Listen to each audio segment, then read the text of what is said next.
Hello दोस्तों, मेरा नाम आरुषि है। उम्र अभी अभी 23 की हुई हूँ। गांव से हूँ, पर पढ़ाई लिखाई के चक्कर में शहर में रहने लगी। गोरी हूँ थोड़ी, लंबे बाल जो हवा में उड़ते हैं तो लोग मुड़ मुड़ के देखते हैं। फिगर भी ठीक ठाक है। हमारे चैनल को सब्सक्राइबर जरूर करें। धन्यवाद। मतलब, जो लड़कियां खुद को आईने में देखकर मुस्कुरा लेती हैं ना, वैसी। ना ज्यादा ढके हों, ना ज्यादा खुले, बस इतना कि लोग सोचें कि अरे ये तो कुछ अलग है।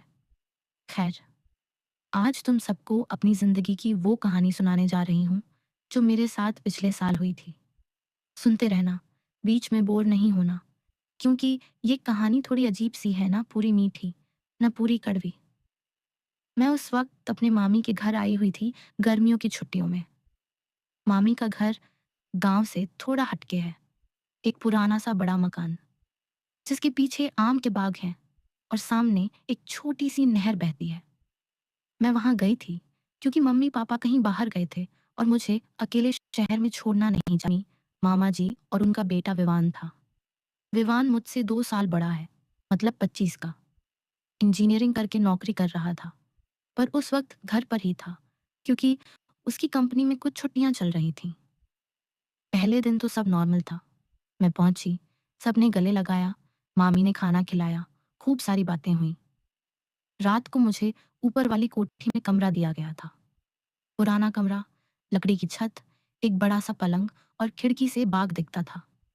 मैं सोने की तैयारी कर रही थी कि अचानक विवान ऊपर आया। बोला, आरुषि, नीचे एसी खराब हो गया है, बहुत गर्मी है, मैं यहीं सो जाऊं, फर्श पर बिस्तर डाल लूंगा। मैंने सोचा ठीक है, अपना कजन जो है, क्या प्रॉब्लम। बोली, हाँ ठीक है, पर खर्राटे मत मारना। वो हंसा और नीचे जाकर बिस्तर ले आया। रात को लाइट थी, पंखा चल रहा था।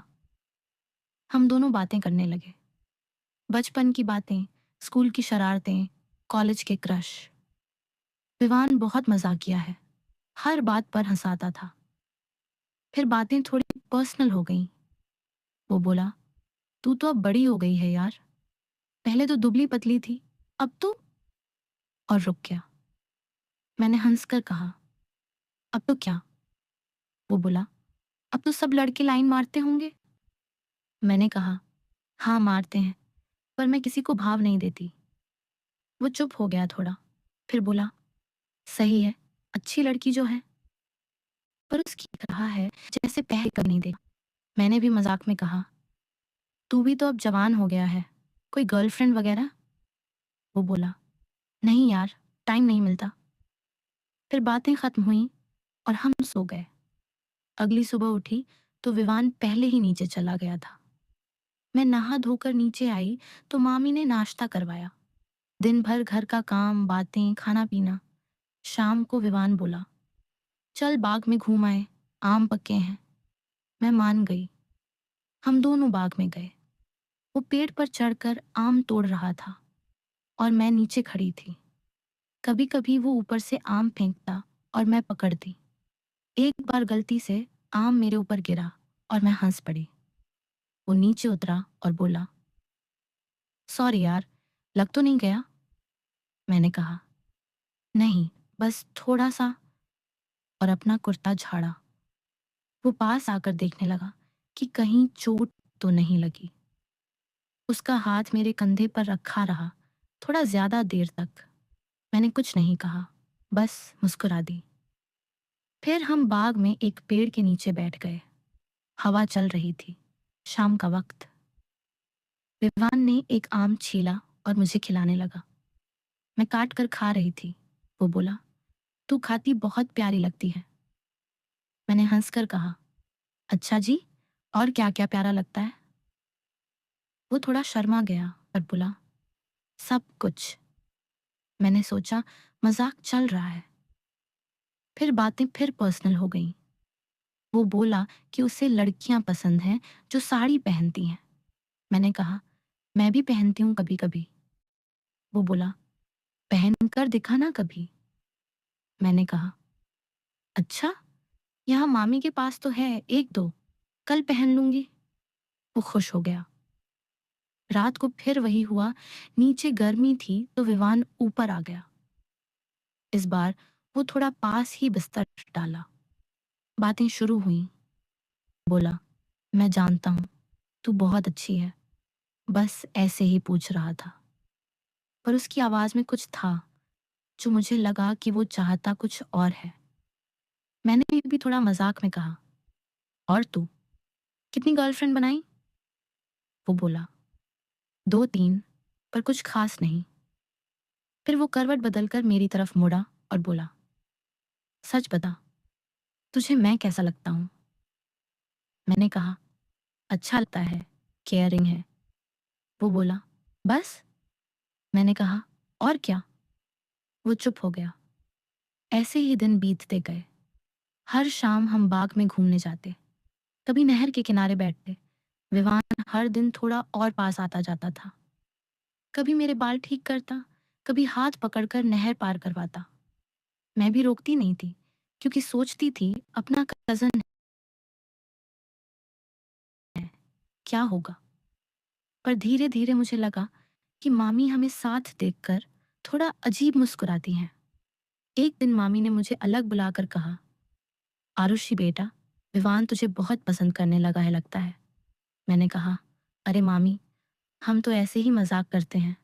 मामी बोली, मजाक भी एक हद तक ठीक है बेटा। एक शाम की बात है, हम बाग में थे। अचानक दूर से बादल गरजने लगे, पर बारिश नहीं आई। हम वापस घर आ गए। रात को फिर विवान ऊपर आया। आज वो बहुत चुप था। मैंने पूछा, क्या हुआ? वो बोला, कुछ नहीं। फिर बोला, आरुषि, मैं तुझसे कुछ कहना चाहता हूँ। मैंने कहा, बोल ना। वो थोड़ा हिचकिचाया और बोला, मुझे तू बहुत अच्छी लगती है, मतलब बहुत। मैं समझ गई कि वो क्या कहना चाह रहा है। मैंने कहा, विवान, हम कजन हैं यार। वो बोला, हाँ जानता हूँ, पर दिल तो मानता नहीं। मैं चुप हो गई। फिर मैंने कहा, ऐसा मत सोच, हम अच्छे दोस्त हैं, ऐसे ही रहें। वो उदास हो गया, पर बोला, ठीक है। अगले दिन से विवान थोड़ा दूर दूर रहने लगा, बात कम करता। मैंने सोचा शायद ठीक ही है, पर मुझे भी बुरा लग रहा था क्योंकि वो पहले जैसा मजाकिया नहीं रहा। एक दिन मैंने उसे बुलाया और कहा, यार ऐसे मत हो, पहले जैसा बन जा। वो मुस्कुराया और बोला, कोशिश करूंगा। फिर धीरे धीरे सब नॉर्मल हो गया, पर अब हमारी बातें पहले से गहरी हो गई थीं। हम एक दूसरे की फीलिंग्स समझने लगे थे। गर्मियां खत्म होने वाली थीं। मेरा जाने का वक्त आ रहा था। आखिरी रात थी। विवान फिर ऊपर आया। आज वो बोला, आरुषि, तू जा रही है कल? मैंने कहा, हाँ। वो चुप रहा थोड़ा, फिर बोला, मैंने बहुत सोचा। तू सही कहती थी, हम कजन हैं। पर जो फीलिंग्स थीं वो सच थीं। पर अब मैं समझ गया हूँ कि दोस्ती ज्यादा कीमती है। मैंने कहा, हाँ विवान, तू मेरा सबसे अच्छा दोस्त है। वो मुस्कुराया और बोला, प्रॉमिस, हमेशा ऐसे ही रहेंगे? मैंने कहा, पक्का। सुबह मैं चली गई, पर उसके बाद हम रोज बात करने लगे, फोन पर, मैसेज पर। आज भी करते हैं। विवान अब अपनी जिंदगी में बिजी है, मैं अपनी। पर वो रिश्ता जो बना, वो दोस्ती का है, सबसे सच्चा वाला। कभी कभी सोचती हूँ कि अगर उस वक्त कुछ गलत हो जाता तो शायद आज हम बात भी नहीं करते। पर ऐसा कुछ हुआ नहीं। बस दिल थोड़ा थोड़ा समझ